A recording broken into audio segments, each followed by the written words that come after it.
ग्वालियर जिले में इन दिनों बदमाशों के हौसले किस कदर बुलंद है। कुछ दिन पहले ही फायरिंग की घटनाएं सामने आने के बाद अब की बार बीजेपी पार्षद की उसके ही दोस्तों ने लाठियों से पीटकर हत्या कर दी। पार्षद शैलेंद्र कुशवाहा उर्फ शैलू की बुधवार को मैरिज एनिवर्सरी थी। वो रात को घर पर पत्नी को केक और बच्चों के लिए कुछ खाना देकर बाहर चले गए। तभी उनके दोस्तों ने पार्टी का कहकर वे बाहर ले गए और वारदात को अंजाम दिया। देखिए खास रिपोर्ट। ग्वालियर जिले में अपराधियों की धरपकड़ के बावजूद भी उनके हौसले पस्त नहीं हो रहे हैं। पिछले 2 दिनों में जिले में 3 सरेआम लूट जैसी गंभीर घटनाओं को अंजाम देने के बाद एक पार्षद की हत्या कर पुलिस को फिर चुनौती दी गई। मृतक सत्ताधारी पार्टी का नेता था और मुरार थाना क्षेत्र में स्थित कैंटोनमेंट एरिया के वार्ड क्रमांक 3 से पार्षद था। मृतक पार्षद राज्य मंत्री भारत से कुशवाहा समर्थक है। मृतक की पत्नी राधा कुशवाहा के मुताबिक कल उनकी मैरिज एनिवर्सरी थी। पार्षद शैलू केक लेकर आए थे। उनके साथ राजेश शर्मा था। बच्चों के लिए खाने का कुछ लेकर आने का कहकर घर से चले गए, फिर खाना देकर चले गए।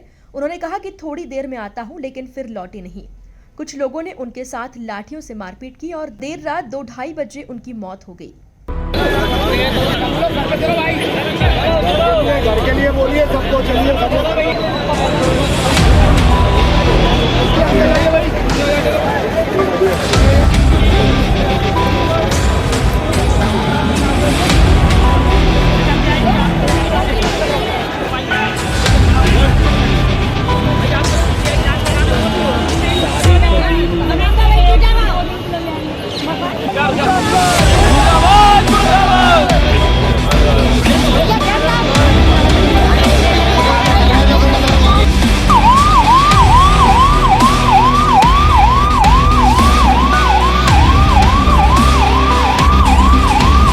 वही घटना को लेकर सुबह 10 बजे से शुरू हुआ धरना प्रदर्शन चक्का जाम शाम 6 बजे तक चला। इस दौरान मृतक के परिजन पार्षद की डेड बॉडी लेकर धरने पर बैठे रहे।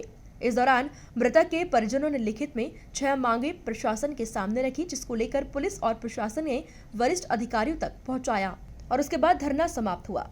ये अभी उनके परिजनों को समझाया गया और भी जो उनके परिवार के लोग थे और इनके मित्र रिश्तेदार थे, सभी आक्रोशित थे, तो इनको पूरी बात समझाई गई और इनको ये बताया गया कि जो भी कानून के दायरे में जो वैधानिक कार्रवाई बनती है वह की जाएगी। इनके द्वारा ये बताया गया आरोपियों की गिरफ्तारी करनी। ऑलरेडी एक आरोपी गिरफ्तार हो चुका है।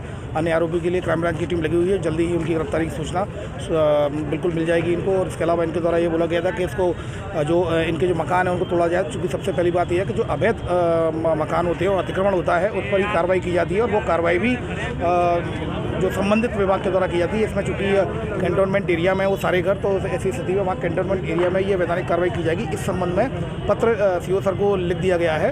अब वो अपने नियम और कानून देख के अपने जो प्रक्रिया है उनकी प्रक्रिया को देख कर के उस दायरे में आता है या नहीं आता है, तो उस दायरे में जो भी होगा उसमें वैधानिक कार्रवाई के लिए उन्होंने भी सहमति दी है। उन्होंने बताया कि इसको हम जल्दी से ही नोटिस जारी कराएंगे और जो भी प्रक्रिया होगी कानूनी राय लेकर उस पर कार्रवाई की जाएगी। इसके अलावा इनके द्वारा बताया गया है कि हमें आरोपी अभी पकड़े नहीं गए हैं और हमें सुरक्षा दी जाए। तो ये चूँकि एक जेन्युइन बात थी, तो उनके आरोपी के लिए लगातार टीमें लगी हुई हैं, लेकिन तब तक के लिए इनको गार्ड उपलब्ध कराया जा रहा है, गार्ड दे दिया गया है। इसके अलावा इनकी कुछ अन्य बातें जो मांगें थी वो शासन से संबंधित थी, उस संबंध में एडीए महोदय के द्वारा उनको बता दिया गया है। ठीक है, थैंक यू। यहाँ दोपहर से लोग चक्का जाम कर रहे थे। उनकी मुख्य मांगें थी आरोपियों की तत्काल गिरफ्तारी, जो आरोपी हैं उनके मकान तोड़ने की कार्रवाई, शासन आर्थिक मदद और निःशुल्क शिक्षा इसकी व्यवस्था करें और जो कॉल डिटेल्स हैं उनकी जो है जांच की जाए।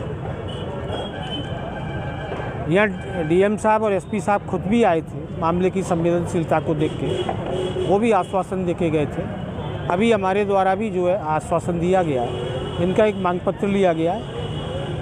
ये आश्वासन हमारे द्वारा भी दिया गया है कि 24 घंटे के भीतर यथासंभव सभी आरोपियों की गिरफ्तारी की कार्रवाई होगी। आर्थिक सहायता का प्रकरण शासन को भेजा जाएगा।